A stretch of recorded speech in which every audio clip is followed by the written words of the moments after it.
Hello and welcome to another episode of Productivity Game Insights. I recently read the book Presence by author Amy Cuddy. She has an incredible story. She got in a car accident years back because she was sleeping in the back of a friend's car when her friend hit the guardrail. She overcorrected and rolled the car several times. Amy was ejected from the car and slammed her head into the highway as the rest of her remained inside of a sleeping bag. Doctors told her, "Don't expect to finish college. You're going to be fine and considered high functioning, but you should consider finding something else to do." Well, she ignored that advice. She got into college, and she found herself teaching at Harvard Business School years later.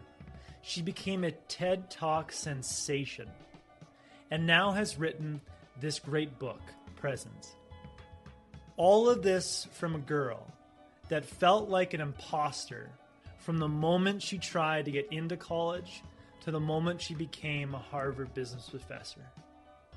How did she find the confidence to get over the self-doubt and the doubts of the doctors to work her way up the ranks and become a huge success? How did she overcome the feeling of an imposter every step along the way? Well, among other things, she leveraged the power of her body to influence her mind to do the impossible. You see, the mind is always looking at the body for signals on how it should think and feel. In the book, Amy states that your body shapes your mind shapes your behavior, and your behavior shapes your future. Let your body tell you that you're powerful and deserving, and you'll become more present, enthusiastic, and authentically yourself. The body's influence over the mind is so powerful that you don't even need to be aware of it. Its influence can happen subconsciously. In a 2015 study from the University of Auckland, participants had athletic tape adjust their posture, forcing some into an upright posture and others into a slouched seating position. They found measurable increases in the mood of those in the upright position. They felt less nervous than those who were taped in a slouched position. You have to look at the mind as a young child looking up at an adult. The body is the authority when it comes to the way that we feel. How we position our bodies can make us feel empowered or disempowered. The feeling of empowerment or disempowerment can have a huge impact on our productivity. When disempowered, we make more mistakes. A 2008 study in the publication Psychological Science titled "Lacking Power Impairs Cognitive Functions" found that subjects primed to feel powerless made significantly more mistakes than those primed to feel powerful.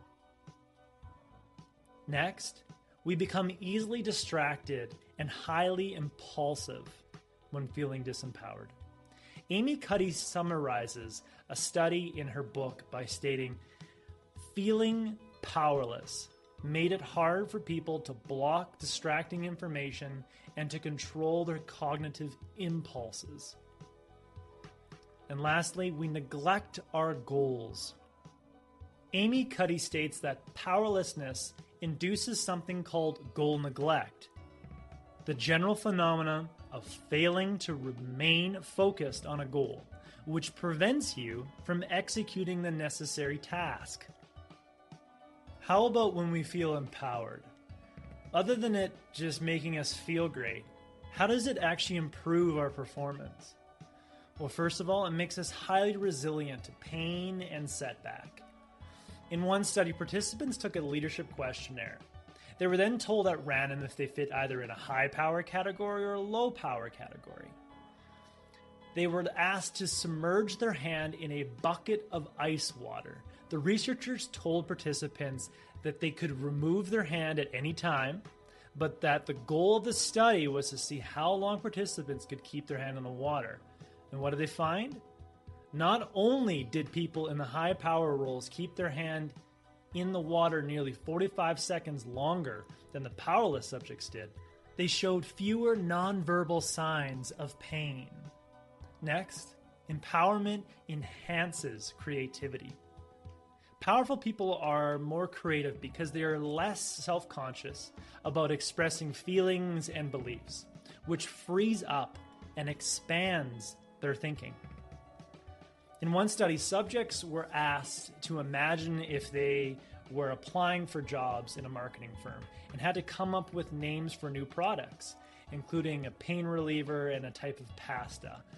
Those who were primed to feel powerful invented more novel names than those who weren't. And lastly, people who feel empowered have higher executive functioning.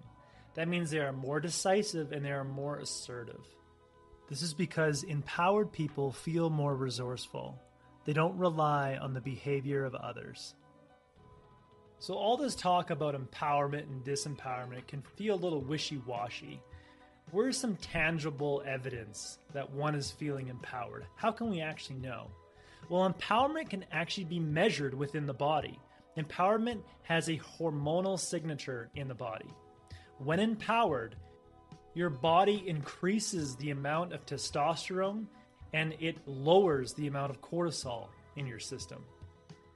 When most people think of power, they think of school bullies or a power-hungry boss or an unethical dictator.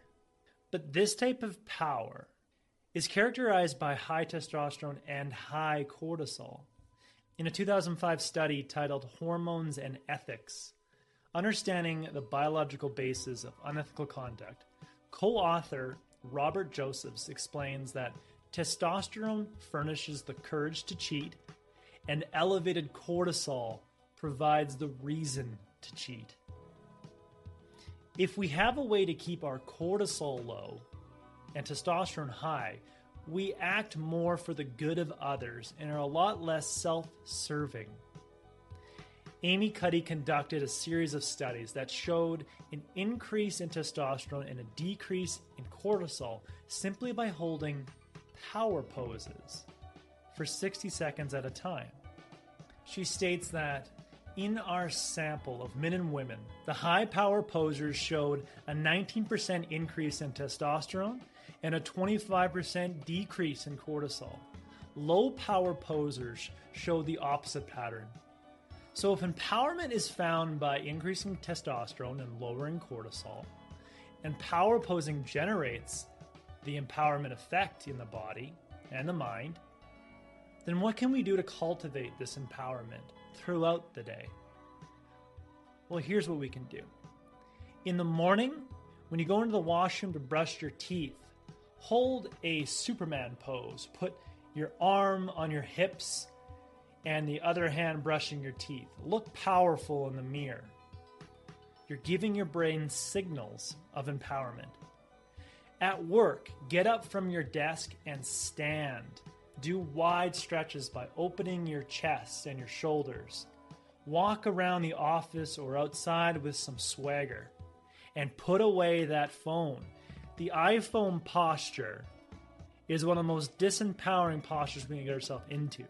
That hunched over look.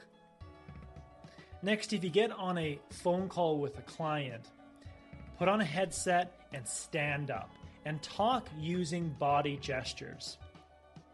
Prior to a presentation or an interview, go into the stairwell or a washroom stall and raise your hands above your head and hold it for 60 seconds. Now, this sounds goofy, and, you might get caught and get some weird looks, but the effect is dramatic. She tells about many stories of people going for interviews and auditions and performing insanely well after doing this simple gesture.